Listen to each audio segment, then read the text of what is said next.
Hi all, we are Group 5, consisting of Hans Christian, Joel Vico, and myself, Timothy Ariel, will present material about cyberbullying.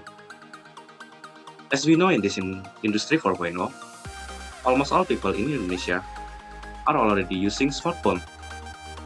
It is a weakness, like cyberbullying, because from the inner human side, people can be cruel to each other, and it can be fueled by bullying on social media.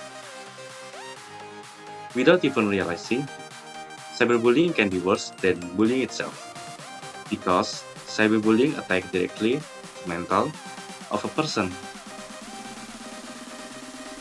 In many cases, people who are already depressed and also become a victim of cyberbullying can do crazy things like suicide. And also, cyberbullying can happen anywhere and anytime. In order to feature it out, what is cyberbullying? We bring the speaker to tell their experience. Nama aku Selvia, aku juga sama dari KDW. Teman-teman aku biasa manggil aku Selvia atau Tia. Senyaman kalian manggil aja deh. Nama saya Bernama dari Prodi Bioteknologi dengan NIM 31 2350. Kalau menurut pendapat pribadi aku sih, cyberbully itu semua bentuk penindasan, kekerasan, atau bahkan intimidasi yang dilakukan sama sekelompok atau perorangan kepada pribadi maupun kelompok, tapi dilakukannya di dunia maya atau media sosial. Kalau menurutku sih kayak cyberbully itu menghakimi seseorang atau kelompok atau kayak ngebully seseorang atau kelompok, tapi dengan sarana media sosial gitu, nggak itu di Instagram, WA, Line atau Facebook. Dan tujuannya tuh bukan tujuan dengan menyakiti fisik, tapi menyakitinya dengan menyakiti mental seseorang.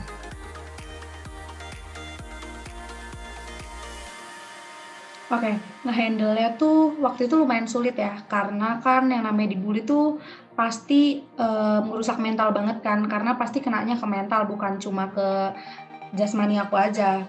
Waktu dulu karena aku masih kecil, aku pasti cerita sama temen sih. Aku pasti cerita sama temen karena menurut aku ketika kita remaja, apalagi usia kita lagi dari peralihan dari SD ke SMP, itu pasti kita lagi prioritasnya lebih ke temen ya, bukan ke keluarga. Bener gak sih? Karena itu masa-masa kita menuju pubertas juga.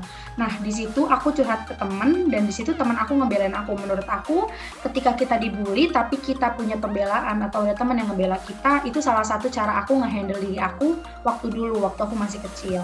Jadi waktu aku baru ke SMP, aku bingung banget aku harus kayak gimana nih. Jadi aku cuma curhat ke teman aku, terus aku juga tetap ingat-ingat apa sih yang berharga dalam diri aku.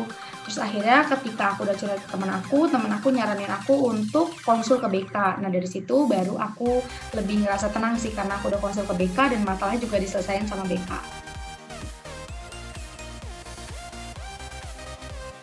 Kalau untuk dulu aku nggak pernah nyoba untuk lawan mereka ya karena I have no power. Aku nggak punya power apapun dibandingkan sama mereka karena itu kondisinya juga bener-bener baru masuk. Itu aku ingat banget waktu aku lagi MOS. Jadi waktu MOS SMP, namanya anak SD kan, alay banget nih baru masuk SMP. Jadi aku alay ciwi-ciwi gitu, apalagi dulu aku SD-nya SD negeri, terus aku baru masuk ke swasta yang kakak kelasnya tuh udah high class banget. Jadi di situ aku dibully banget dan aku nggak punya power untuk membalas, jadi aku diem sendiri. Kalau dulu ya. Ya sifat dasar semua manusia ya pasti nggak ada manusia yang nggak dendam. Ya aku juga dendam. Cuma sayangnya udah dibalas sih sama yang di atas. Orang yang bully aku dulu sekarang masuk penjara gara-gara narkoba. Oke, untuk pembuli ya, aku tahu banget kok kalau pembuli itu mereka yang pertama pasti iri, yang kedua mereka itu emang hobinya ngusik hidup orang. Harapan aku untuk pembuli, semoga kalian cepet grateful dengan apa yang ada dalam diri kalian. Jadinya kalian tuh nggak perlu ngusik orang lagi, nggak perlu cari masalah lagi, dan nggak perlu ngelakuin bully lagi. Karena ketika kita udah bersyukur sama diri kita nggak mungkin punya waktu untuk ngebully orang lain. Mungkin itu aja sih pesan dari aku.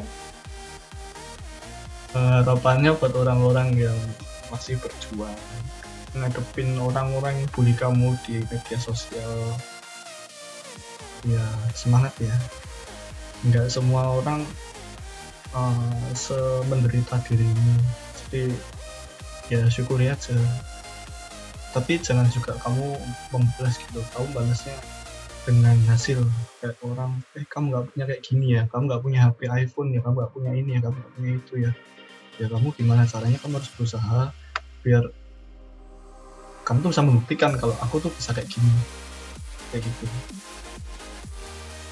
Cyberbullying can happen anywhere and anytime because there are so many people who don't know that he or she cyberbullies the other.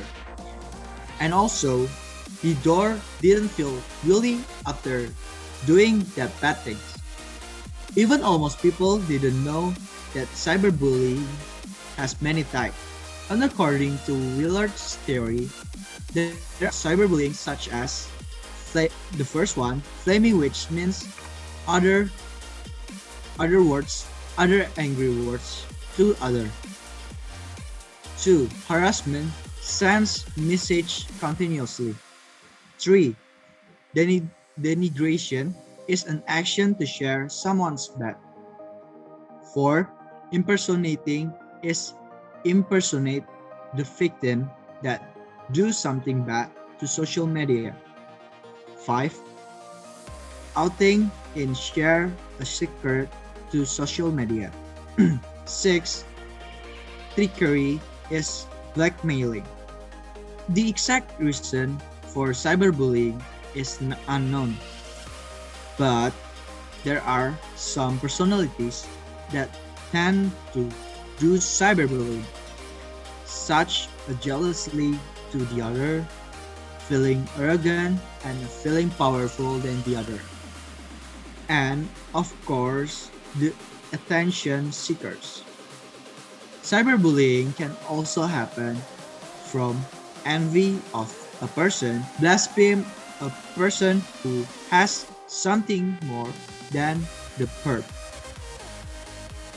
Now, impact of the problem is everyone can be the victim of cyberbullying, and it's really unsettling. The victim can get mental illness.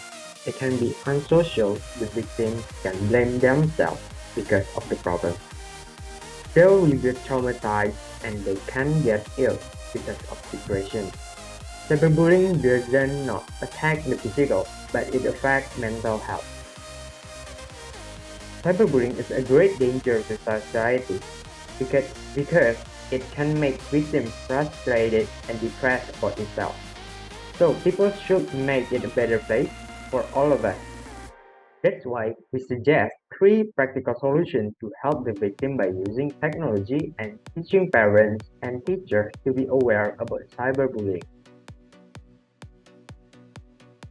The first one, counseling activity to parents and children with Children's Social Rehabilitation Journal Directorate of Indonesia Social Ministry, and do something like webinar and seminar. We want the victim to get rehabilitation and direction, because if someone gets cyberbullying, parents should be aware and give advice to his or her children, because in so many cases, parents cannot do anything to help his or her children after being cyberbullied.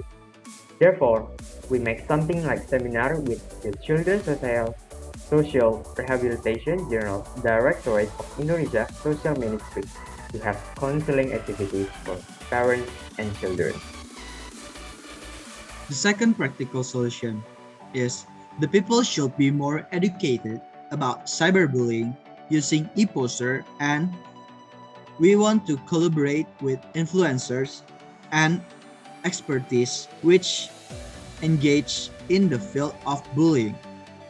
We want to shout out about cyberbullying because we see so many victims of cyberbullying. We want to invite some influencer to shout out about this problem so people can interested and understand about cyberbullying. A third practical solution, learn wisely about technology from the teacher, and who teach students to provide proper direction to their student on how to use the internet in positive way, to optimize environment based on healthy activities. to enhance the performance of guidance and counseling teacher by monitoring and conducting student self-assessment. We want to educate them about the importance of being wise in using technology. Cyberbullying is very detrimental to victim and can lead to reduced moral value for bullies.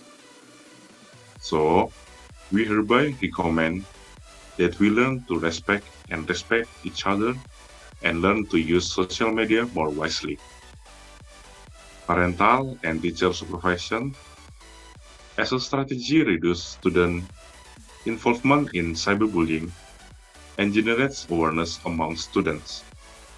The result implies that schools have an important role in teaching cybersecurity, adding cyberbullying subject in their curriculum, and sharing experience with students. Doing nothing can leave the person feelings that everyone is against them or that anybody cares. Your words can make a difference.